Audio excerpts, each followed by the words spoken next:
Good morning, students. Today we will be studying about another thermodynamic process, that is the adiabatic process. Now, what is an adiabatic process? An adiabatic process is one in which pressure, volume, and temperature of the system change, but there is no exchange of heat between the system and the surroundings. An adiabatic process is one in which pressure, volume, and temperature of the system change, but there is no exchange of heat between the system and the surroundings.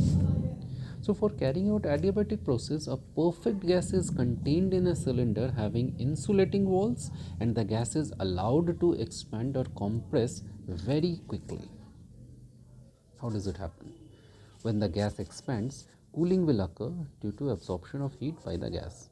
Now, since the process takes place quickly and the walls are insulating, no heat can enter the system from surroundings. As a result, the temperature of the gas will fall when it is allowed to expand adiabatically. On the other hand, when the gas is compressed quickly, the heat produced cannot escape to the surroundings through the insulating walls. As a result, the temperature of the gas will increase during an adiabatic compression. So, therefore, for an adiabatic process, for an adiabatic process to take place, number one, the cylinder should have insulating walls, and second, the gas should be compressed or allowed to expand very quickly.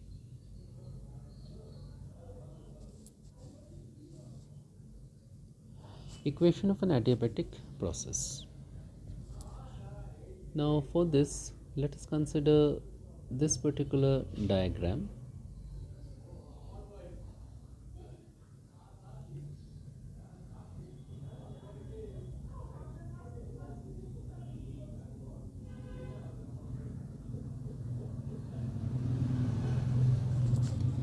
Consider 1 mole of a perfect gas contained in a cylinder having non-conducting walls and provided with a non-conducting and frictionless piston. Let at any instant the pressure, volume and temperature of the gas be P, V and T respectively. Suppose that the gas contained in the cylinder is allowed to expand, and as a result the piston moves through an infinitesimally small distance dx at constant pressure P. Then small amount of work done dW will be equal to P into A multiplied by dx, that is equal to P dV, where small is the area of cross section of the piston cylinder. Now, if Cv is the specific heat of the gas at constant volume and dT the small decrease in temperature, then we know du should be equal to Cv dt. Now, since the walls of the cylinder are non-conducting, no heat or can enter or leave the gas, so dq is equal to 0. So, from first law of thermodynamics, dq is equal to du plus dw. So, we can write down C v dt plus p dv equal to 0. Now, again, for 1 mole of ideal gas, we know PV is equal to RT. Differentiating both sides of the above equation with respect to T, that is temperature, we will get P dV by dt plus V dP by dt equal to R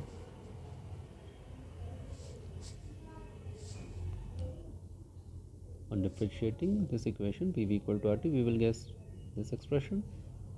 Now we can write down PdV plus VdP equal to RdT, or we can write down dt to be equal to PdV plus VdP by R. Therefore, on substituting in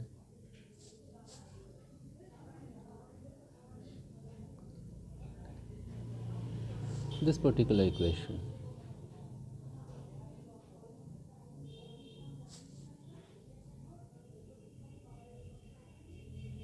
what shall we get?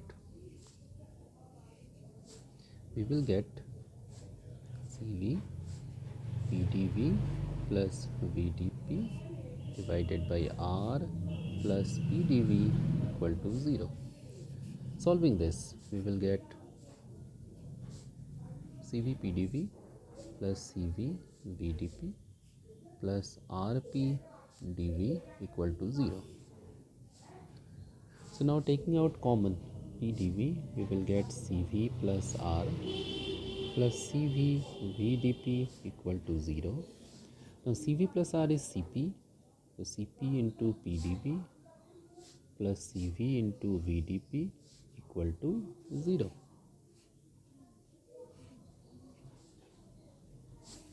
Now dividing both sides of the equation,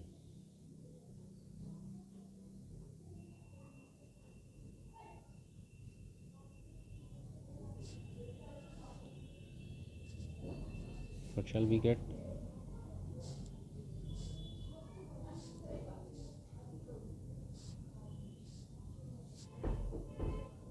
So now putting Cp by Cv equal to gamma, that is the ratio of specific heats,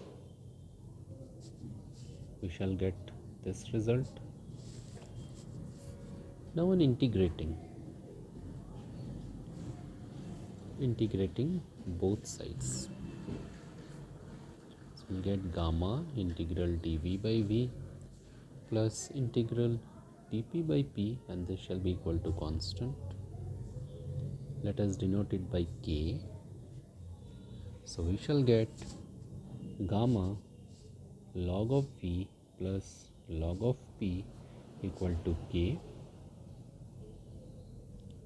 or we will get log of V to the power gamma plus log of P to be equal to K.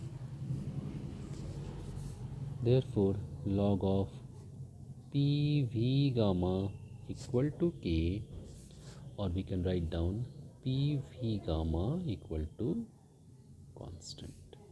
So this is the equation for an adiabatic process. Now if P1 and V1 are initial pressure and volume of the gas, and P2 and V2 the final values, then we can write down P1 V1 gamma equal to P2 V2 gamma.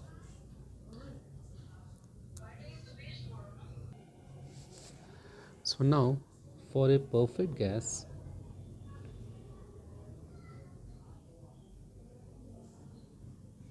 we can write down PV by T equal to R. So we can write down, on eliminating P,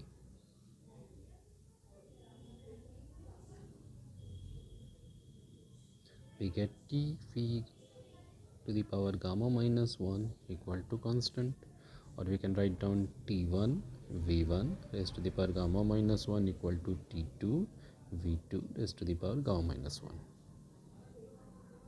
Again, on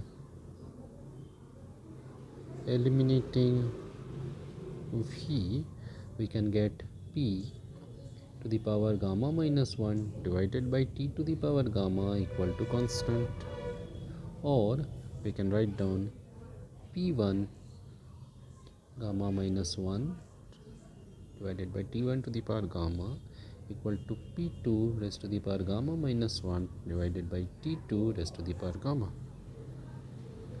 So in this manner we can write down the equation of state for an adiabatic process.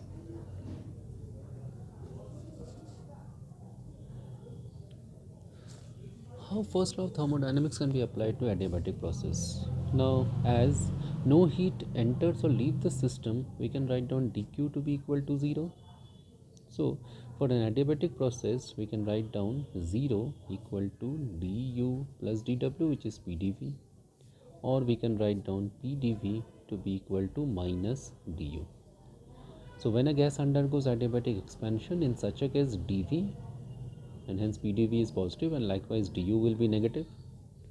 So if a gas expands adiabatically, its internal energy will decrease, that is, the gas will cool down. Now when a gas undergoes adiabatic compression, in such a case dv and hence pdv is negative and consequently du is positive. So if a gas is compressed adiabatically, its internal energy will increase, that is, the gas will be heated. Now let's find out an expression for work done during adiabatic process. Now for this we will refer to this particular diagram. This is the initial state.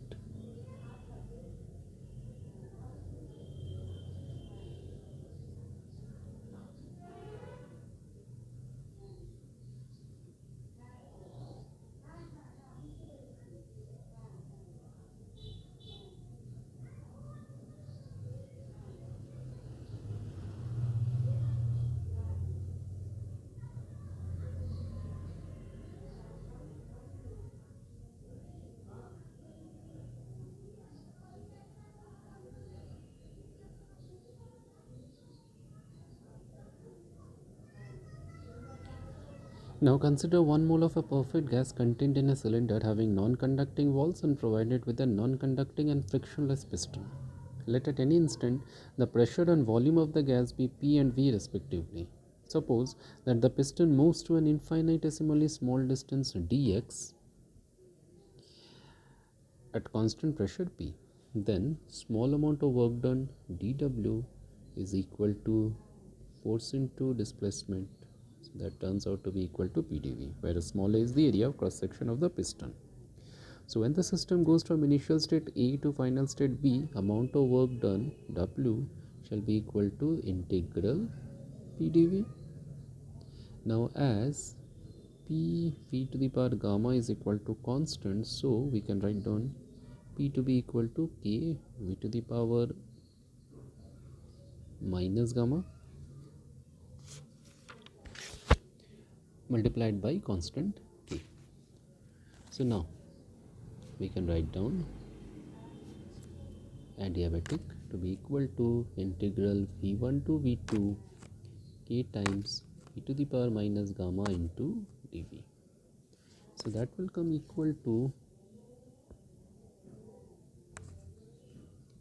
k times integral v1 to v2 v to the power gamma minus gamma dv, and on solving we get k v to the power 1 minus gamma by 1 minus gamma, and over the limits v1 to v2 you take out k by 1 minus gamma outside, and substituting the limits we get v2 1 minus gamma minus v1 1 minus gamma.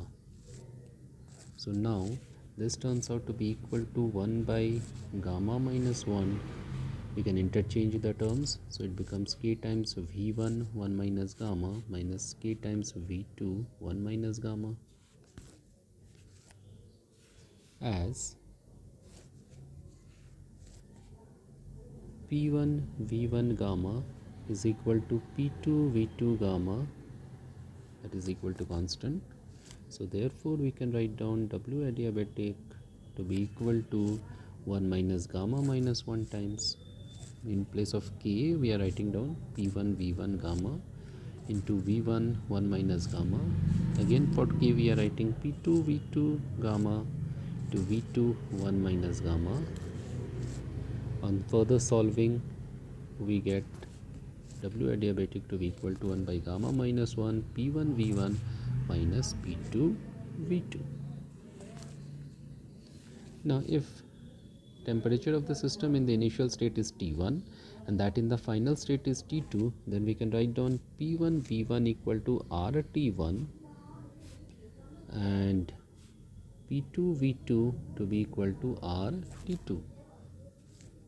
So we can write down W adiabatic to be equal to 1 by gamma minus 1 times RT1 minus RT2, or we can write down W adiabatic to be equal to R T1 minus T2 divided by gamma minus 1. So these equations give us the amount of work done for 1 mole of a perfect gas during an adiabatic process. This will be all for today's class. Thank you.